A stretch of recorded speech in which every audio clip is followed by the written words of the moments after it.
Hi, guys. Thank you so much for coming to today's author talk. Today we have Emily Nagle Green, who is the president and CEO of the Yankee Group. And she wrote this great book called Anywhere about global connectivity and business initiatives that can really draw a lot of value from that increased connectivity in our world. So please welcome Emily Nagle Green to Google Boston. Thank you. Thank you. I don't need this, I think, but if anybody wants to talk, oh, you're going to hold on to that. Oh, okay, cool. All right. Hi, Google Boston, and hi, Google Anywhere. My name's Emily Green, and I'm delighted to be here. I have Steve Vinter of Google Boston, Google Cambridge to thank for that. Steve and I met about a year ago. We're both on a committee that the governor of Massachusetts formed to get technology leaders in the Boston and greater Massachusetts area to help create more energy and enthusiasm around a very vibrant tech sector in the Massachusetts area. And Steve has exhibited all the great qualities I have come to know about Google as an organization, and he's also an awesome dodgeball player, it turns out. Yeah, I hit my husband with a dodgeball, but with incredible accuracy. So this is an author talk, and I thought maybe the easiest way to do it. I have some experience with this now because the book's been out for a few weeks. I thought I would offer to interview myself to make it easy for you. I know this is supposed to be casual, and it's Friday, and we here in Boston we have hot chocolate. So I thought I would interview myself so that you can just sort of sit back and enjoy the interview, and you don't have to do any work, really. You can eat your croissants and enjoy your hot chocolate. Yes, so I'm told. The chef says it's his specialty. So the first thing I thought I would start with was, who am I? I'm a researcher, and Yankee Group is a 40-year-old research firm that's based here in Boston, but is focused on the global revolution in connectivity that is underway. I'm a former engineer. I started my life as a software developer, but it was so long ago that I would be homeless if I had to go back to that profession right now. But I am proud to say that as a software developer, I spent some time working in the entertainment industry, and I am one of the very first generation of software developers that can claim movie credits. Because back in the early 80s, I worked on some really fun movies and TV shows doing special effects. But my software development days are long behind me, and I'm a researcher, and I spent the last year with other analysts at Yankee Group and a lot of other experts in the industry looking at the changes that are underway in connectivity. And it was my view that while a lot of us, including probably everyone in this room and everybody on the GVR, is quite fluent with the more immediate issues that are underway in the communications revolution, there's a much larger audience for that news out there in the world that hasn't yet put some of these changes into context and doesn't yet see the tremendous implications that are ahead. So let's start with the first question on my interview list after who am I, and that is, what in fact is anywhere? What definition do I give to that word? I sort of co-opted that term. That's what industry analysts do. We either make up words or we borrow words and use them for our own purposes. So apologies for that.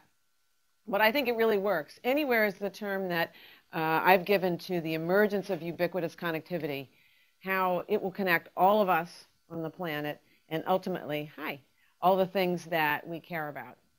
And I call it anywhere because, for my money, it is completely changing the meaning of location in two kind of interesting ways that are contradictory. In one sense, as the world is connected by a pervasive, capable, extremely cool digital fabric, it doesn't so much matter where we are, so location becomes less significant. But the information associated with location becomes much more significant and much more useful to us because it can be embroidered and embedded in a lot of our activities. So that's the anywhere revolution. And it's coming about because of what I call the anywhere network. That's my vision and the vision of Yankee Group for a seamless, hardly at that stage today, intelligent, sort of headed in the right direction, ubiquitous, that is everywhere, and abundant network we're absolutely going towards that future, and in recent years, we're accelerating towards that future even faster than we might have imagined. I like the word abundant for network capacity, and I think it's particularly relevant within the last, 24 hours since the announcement about Google's ultra-high-speed contribution to the network. So thanks for that. I'm a big believer in abundance in the network. One of the people I interviewed for this book was Bob Metcalfe, who, if you don't know him, is a seminal thinker and inventor and leader in the history of network technology. And the phrase he uses, which I have completely stolen, is squanderable abundance of the network. And I think it's when the network is abundant to a degree that we can actually waste it, that's when we're struck with really compelling ideas for how to take advantage of it in brand new ways. And the best, most recent example of the last few years would be YouTube, of course. So why is this important?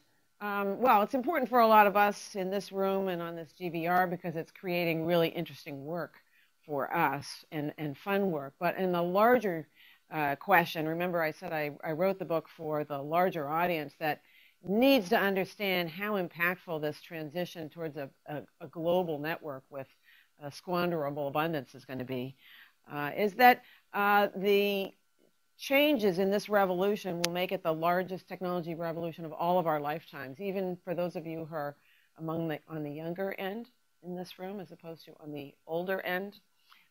This is going to be a transformation that will dwarf anything that we've previously seen. I like to compare it to the largest tech revolution that I think we've all been through in some form or another in our lifetime so far, and that's the emergence of the commercial internet, which happened starting in 95 to 2005. And when you think about that revolution and how it emerged, the locations where it was relevant to us was where we worked or in our homes or at school, but not in a lot of other places. Even so, it brought 1 billion people together in the first 10 years of its commercial maturity. And the value added from an economic perspective by this brand new infrastructure that 1 billion people were able to use in essentially 3 places was in the billions of dollars, because it allowed companies and services and activities to emerge that could not have existed without the internet. Hard for the younger people in this audience today to even imagine, right? And then that's what happens with any kind of pervasive infrastructure. Highway systems created the motel industry in the 50s. The maturation of the professional commercial television industry created really what's the modern advertising industry. Anywhere is a revolution that will connect not only work, home, and school, but plazas and subways and jungles. And if you read the story in the New York Times this morning about school buses now starting to experiment with adding mobile routers to school buses so kids can recapture that lost productivity of commute time to and from school with wireless routers. In the next 5 years alone, this will mean that over 5 billion people are connected.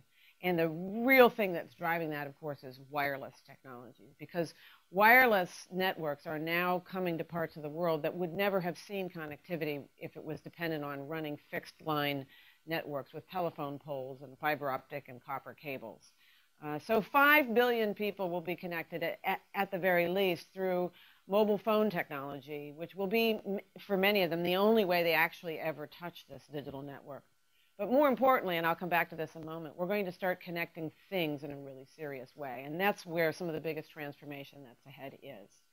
So as a result of that, the economic value from this revolution compared to the emergence of the internet in the first 10 years will be in the trillions of dollars rather than in the billions of dollars. And I know that's true because I'm an expert. You know what an expert is, right? X is the unknown quantity and spurt is a drip under pressure. So an expert is an unknown drip under pressure. That's an old joke. But at Yankee Group, we measure the economic value of the emergence of the broadband network infrastructure around the world. And this is our forecast most recently of the total value of revenues in the network, just providing broadband services to consumers and businesses. So by 2013, about $1 billion in value. But that's the platform itself. So if we were talking about the highway system, that would be revenues from tolls on the highway. But when you think about the Googles, the YouTubes, the Amazons, all the experiences that we're going to be able to layer on top with assets like Android, then we're talking about trillions of dollars of incremental value on top of that digital global platform. So the book is about the emergence of that. It is not a tech book at all. I wrote it for my mother, your aunts and uncles, your friends who don't understand what it is you do. It's about how this transformation is inevitable. It's really not stoppable. There's a lot of explanation about why that's true. It's about the consequences of ubiquitous connectivity, and it's about the tremendous commercial opportunities associated with ubiquitous connectivity.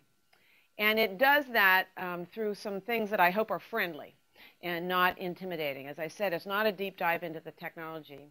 I like to tell people I'm a recovering engineer. You know, I belong to a 12-step program. I have a number I call if I'm tempted to engineer anything, so I'm not allowed to do it anymore. So we do support it with a little data so that we're credible, but it does involve a lot of anecdotal explanations and experience from over 50 leaders in connectivity.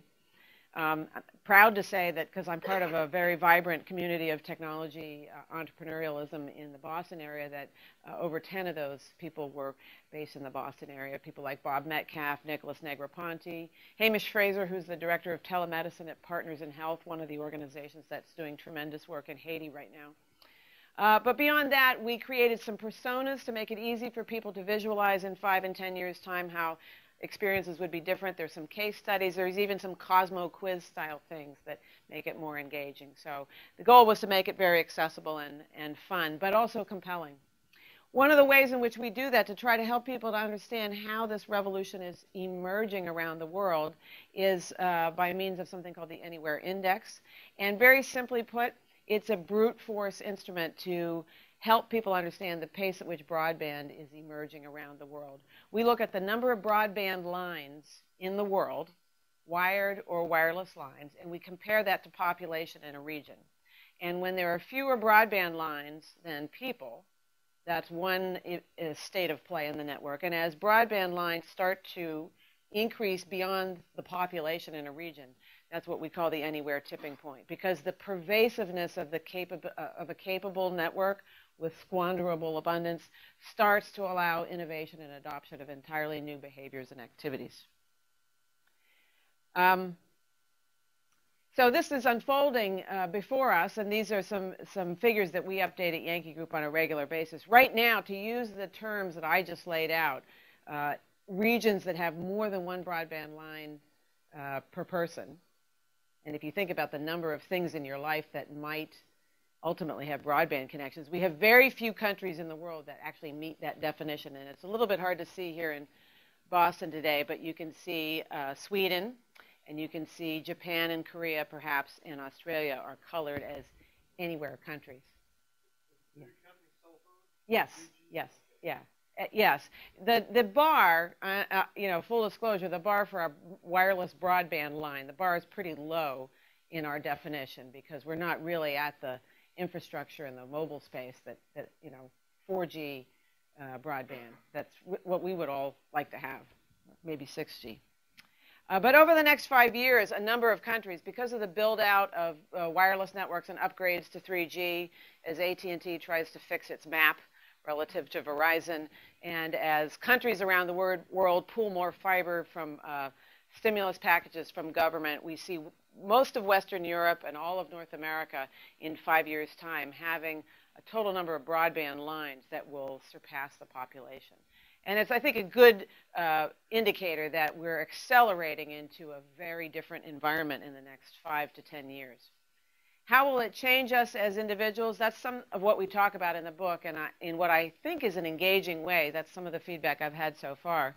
Just to give you a bit of a taste, a couple of personas drawn from the book, you'd learn more about them as and when you read it. Fatima is a coffee farmer in Kenya. She has tuberculosis, which is extraordinarily common in emerging countries, unfortunately, because we know how to cure it. But it's a chronic disease that requires ongoing maintenance from a healthcare worker. She also doesn't have access to information resources that would tell her how she could price her coffee beans to get the best price. Somebody comes up and offers her a price for her crop, and that's what she sells it for. And one of the challenges in compiling assets, economic assets in third world markets, is she has no access to banks. There are no ATMs and no easy-to-reach banking resources. That's her life today. In India, where wireless networks are already more common, in particular in urban areas like Mumbai, we have Habib, who's a street cart merchant. He's 15 years old, so he has the basic education that a lot of lower middle class Indians get. He operates a cart, but he has to buy his groceries at retail. He competes for his space on the sidewalk every day, so he's worried about getting the best price for his groceries, but he's compelled to pay whatever he has to so that he can get to his spot on the sidewalk. He has a lot of tourists come by, but they haven't changed their money yet, so he doesn't have a means to do business with them because they have dollars or euros, and he only deals in rupees.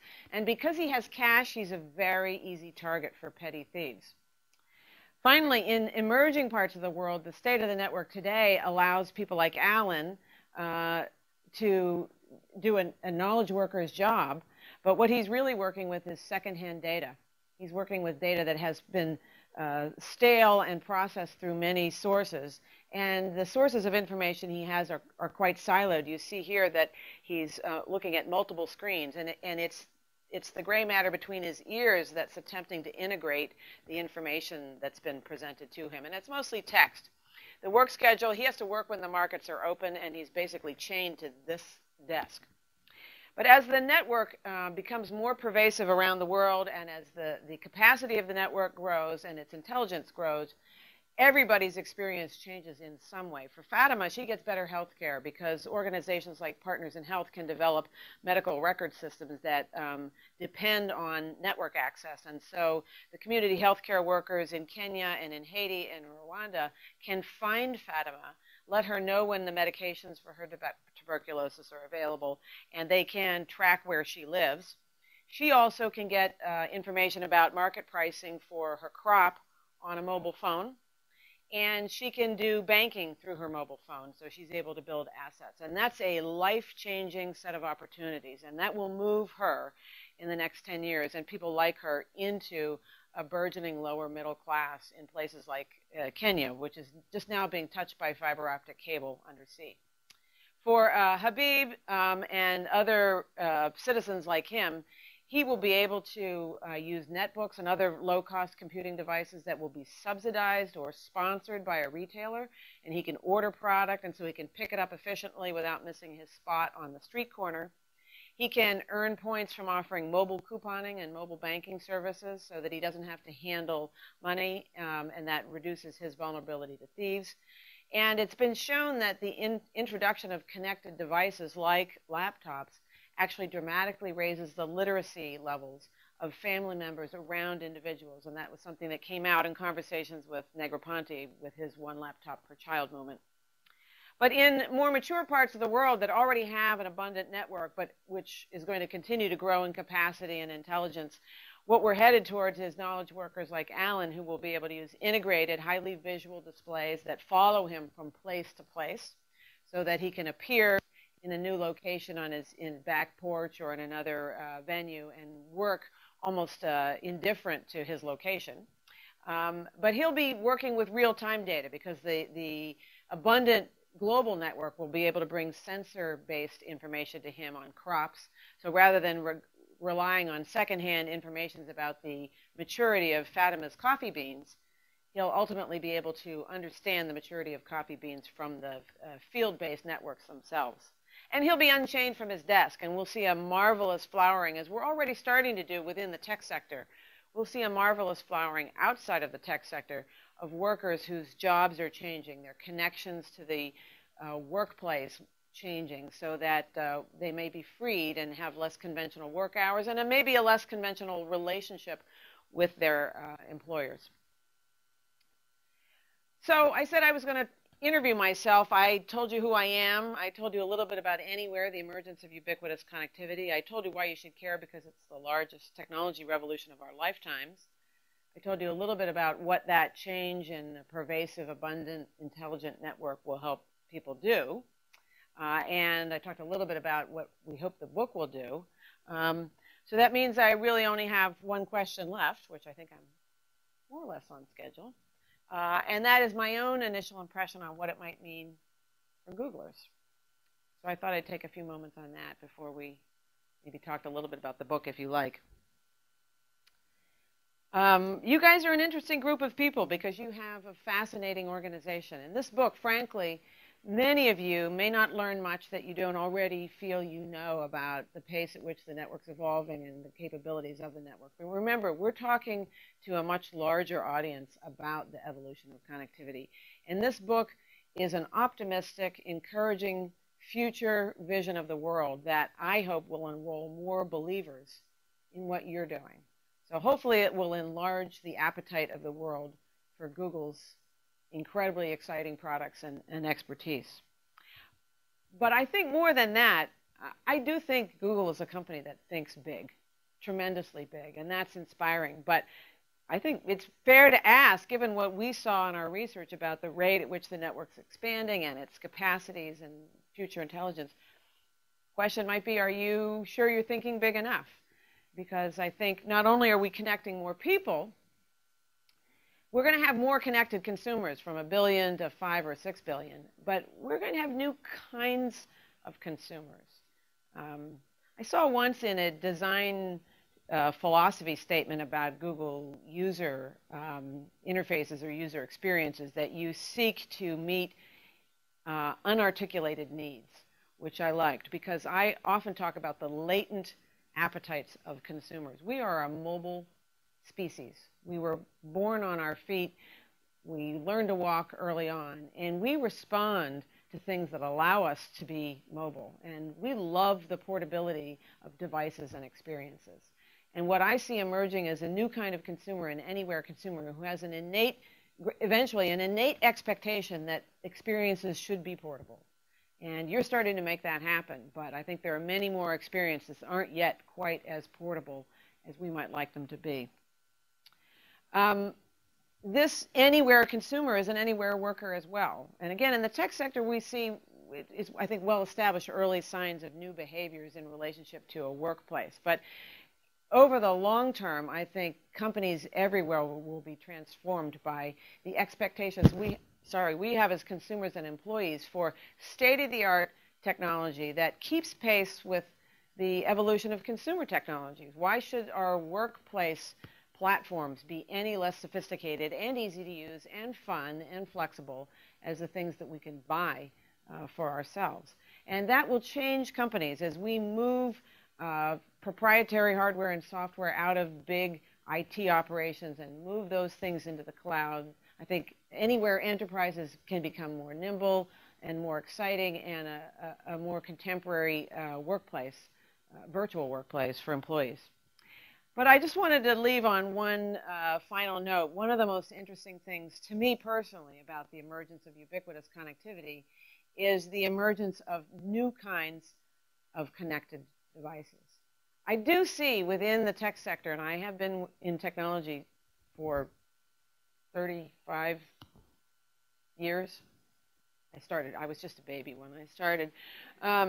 But I do see a little bit of myopia from time to time. We get so focused on computers, laptops, and phones. What's really happening is connectivity becomes ubiquitous, and as the cost of adding connectivity to things continues to fall, we're seeing a lot more connected things. And there's where Google really needs to make sure it's thinking big. Maybe you've seen some of these. These are all real devices. This is a connected pill bottle made by a company here in Cambridge called Vitality. And when you take the cap off, it can let your friends, your healthcare professionals know if you're taking your medication, so it can help maintain a health regimen. It doesn't do anything else, but it does a better job of being a pill bottle because it's connected. This is also invented by the same guy, David Rose. This is a connected umbrella. It doesn't tell you what the weather is, but twice a day it can get an update on the possibility of precipitation where you are, and it turns that light on in the bottom of the handle if it's going to rain. So it doesn't tell you the weather, but it does a better job of being an umbrella. It's more umbrella-ish because it knows when you need it. You're more likely to have it with you. This is an active RFID tag, not a very sexy looking thing, but the tip of the iceberg in terms of something that I think is very sexy, which is equipping assets in businesses and environments around the world with connectivity so they can report on their location, whether they're wet or dry or broken or complete or ready or unready or in some sort of danger. And as that technology becomes more pervasive in our ambient environment, that's going to flood our world with some rich data, and that's part of the opportunity for an enterprise like Google to organize that. This is a Bluetooth ring. It's a piece of jewelry. It was just debuted in January at the Consumer Electronics Show. It has an e-ink display, so it can accept little text messages and things, and so it can connect to your phone. And there have been a lot of attempts on connected clothing and things. I think there will be many more experimentations ahead with connected things, some of which will be tragically weird. And some of us, maybe even some of us in this room, will be sporting those at various events and being reviled by our friends and family for how extremely nerdy they are making us look.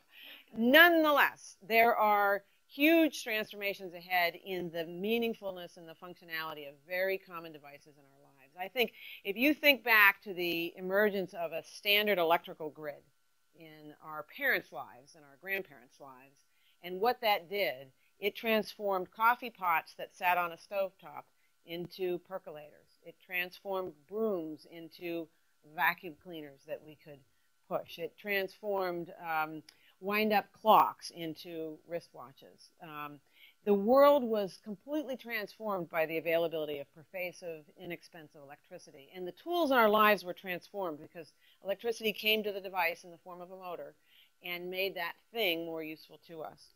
So there is a connected piano. Yamaha makes it. It's Wi-Fi enabled, and it can download music. What I want is the model that has a Kindle-type display where the music stand is so that I can get sheet music to appear in real time for me to play. Why not, right? That would make the piano more piano-ish, right? It doesn't mean that I necessarily want to scan Bloomberg headlines while I'm sitting at the keyboard, but I would like to have all of my music available in the same format that I may soon consume my books. Finally, one of the coolest new connected devices that I have, because I think it's an important milestone for us to think about, and I leave you with this thought as Googlers, is this is a Chumby. It's a $99 device that has now replaced the clock radio on my bedside nightstand. And it's not a browser interface. It's a passive device that can be programmed from a browser on your computer to have widgets. And it can stream my Flickr photos and my Twitter feed, and it can be an alarm clock, and I can wake up to Pandora channels that I've designed. And it has not a computer experience. It's not a browser mindset for its utility, but it's bringing the internet to me in a brand new way. All of these devices, I think, are examples of ways in which our world will become more intelligent with pervasive connectivity, and the opportunities that you have as Googlers to organize that information and to deal with the new paths to consumers and the new devices in our lives is tremendous. So I was delighted to have the invitation to tell you a little bit about the book. I hope you read it. If you read it and you like it, I'd be so flattered if you'd put some comments on Amazon or elsewhere so other people can see it.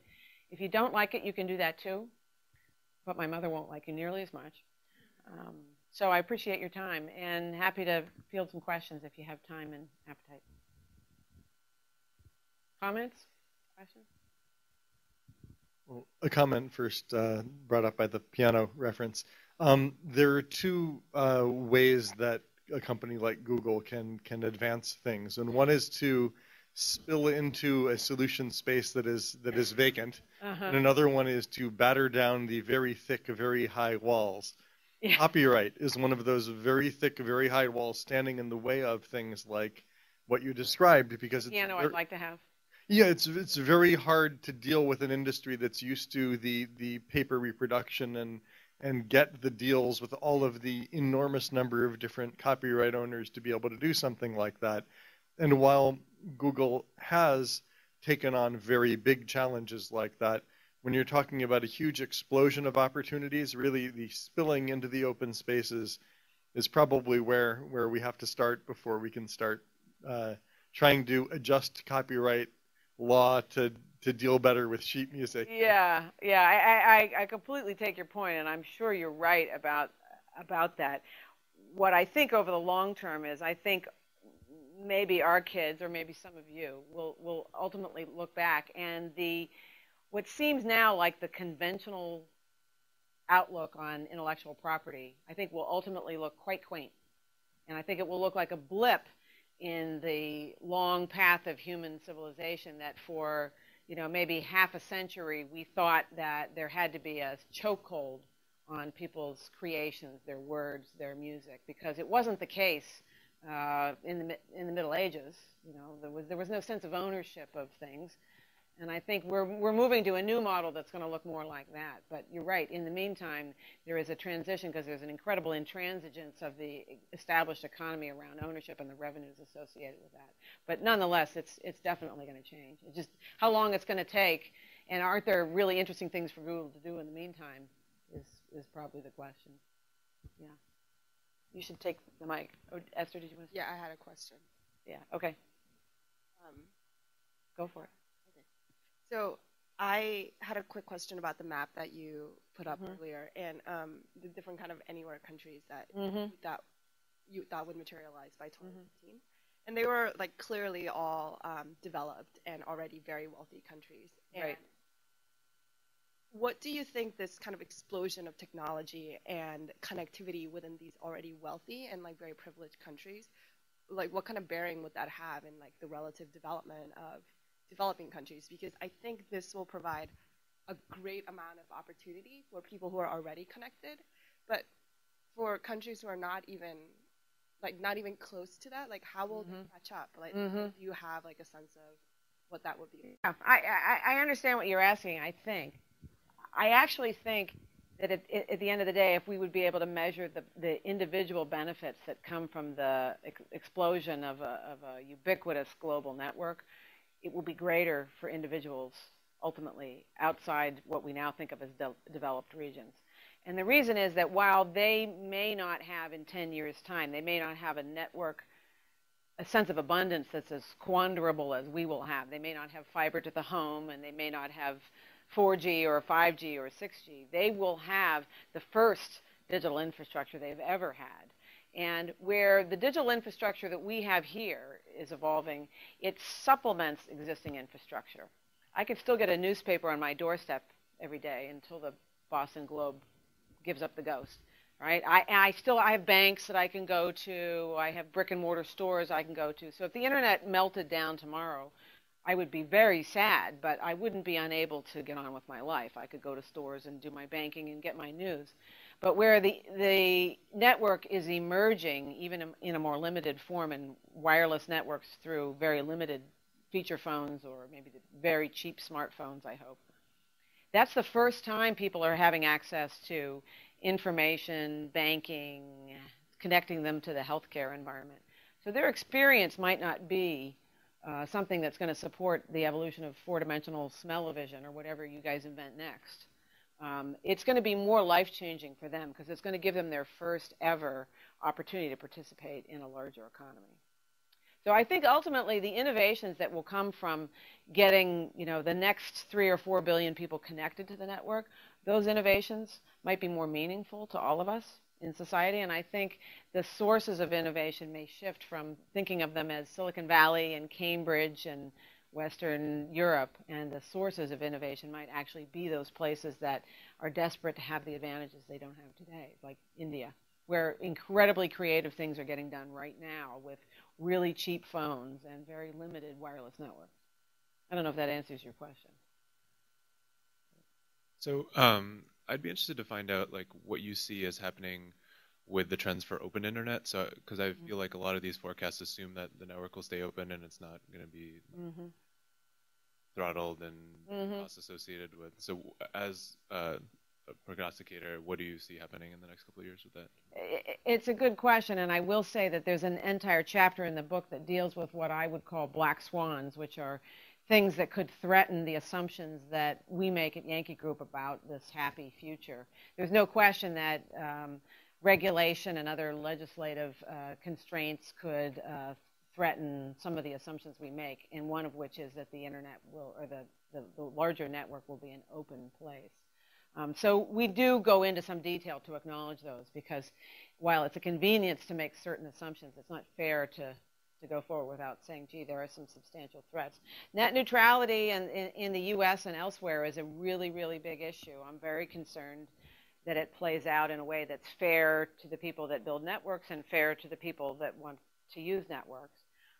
It's on a better path right now, today, than it was 6 months ago, maybe, or 2 years ago, but that's a threat. Maybe not getting enough of the network built out is a threat. If mobile operators don't make swift and steady moves towards 4G technologies that drag their feet for whatever reason, that's a threat. There are a lot of things that could, make our picture a little bit less happy in the future than what I've described. Yeah. Did you have a comment? I have a question. So most of us are here today not because we don't have computers with network access at home, but in order to have in-person interactions with the other people here, right? And people are kind of fundamentally social in an in-person way. Right. And I wanted to ask how you see that interacting with the increased data access anywhere. Yeah. Well, I think back to my concept, I'm waiting for somebody to invent four-dimensional smell-o-vision.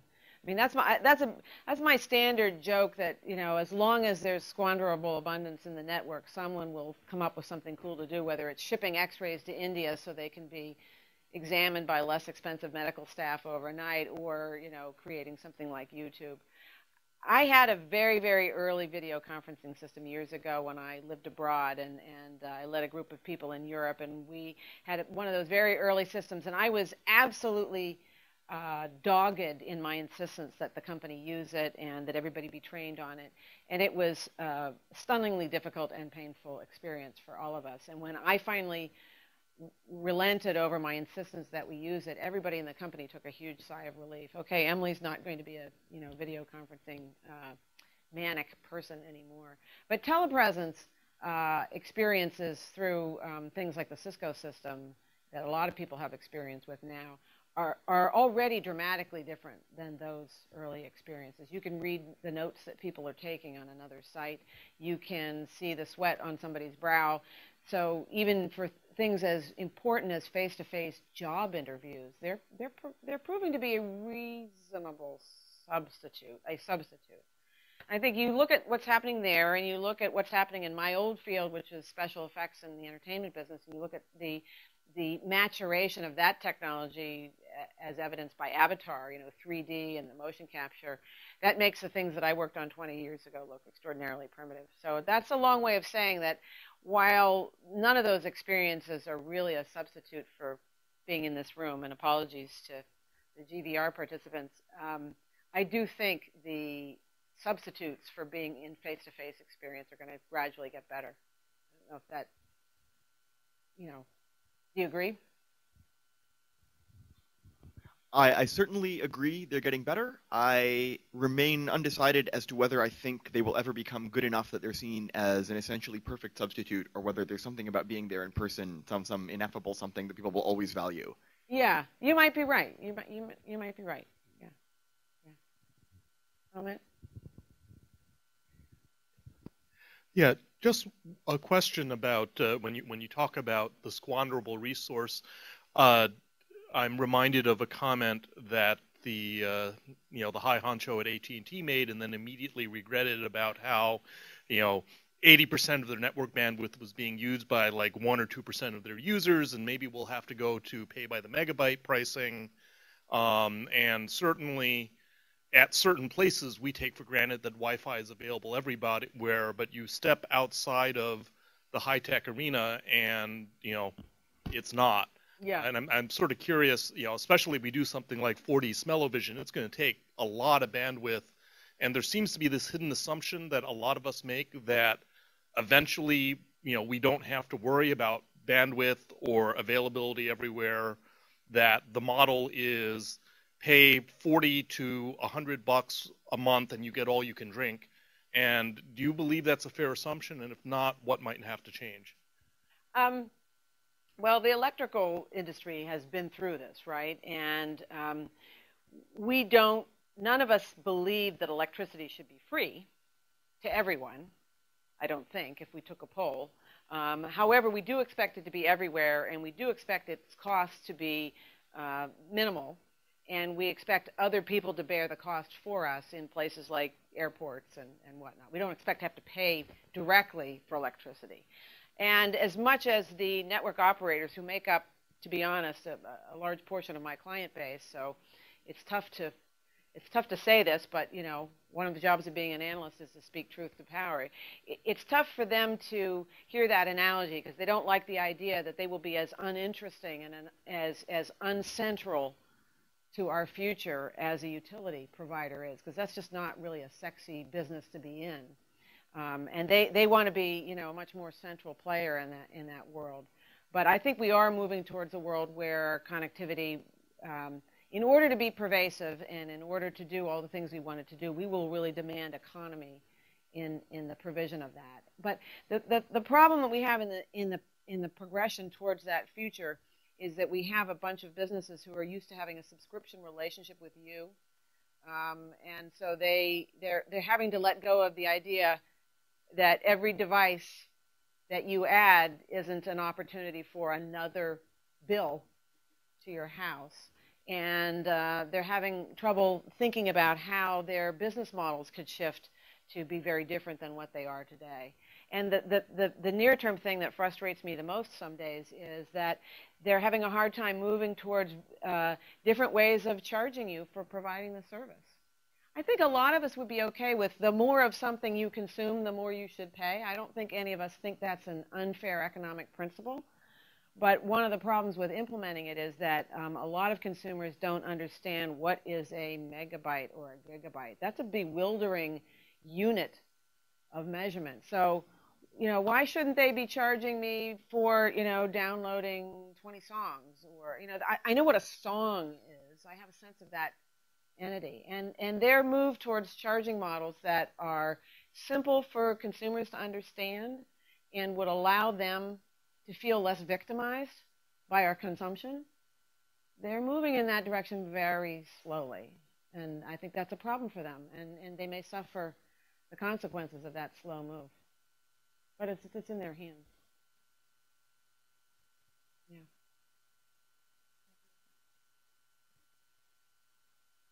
Yeah. Then we thank you and hope that you'll do a little. Oh, I would love to. I would love to. I thank you for the invitation. I was going to say one thing in closing. On the very last page of the book, I think, I'm going to grab a copy and read it. As I recall, it's the last or the next to the last page of the book. There's a line in here. I told you I met Steve Vinter last year, and I was almost finished with the writing of the book. And on page 250 on the bottom, it says, I met an executive recently who happened to mention that he left his old job for a new position at Google because it offered him a chance to change the world. That was Steve, and it stuck in my mind. And I thought, what a marvelous source of inspiration. And so I applaud you for all of you trying to change the world. And I think the network that's emerging is going to help a lot of other people change the world as well. But thanks for your attention. Thanks.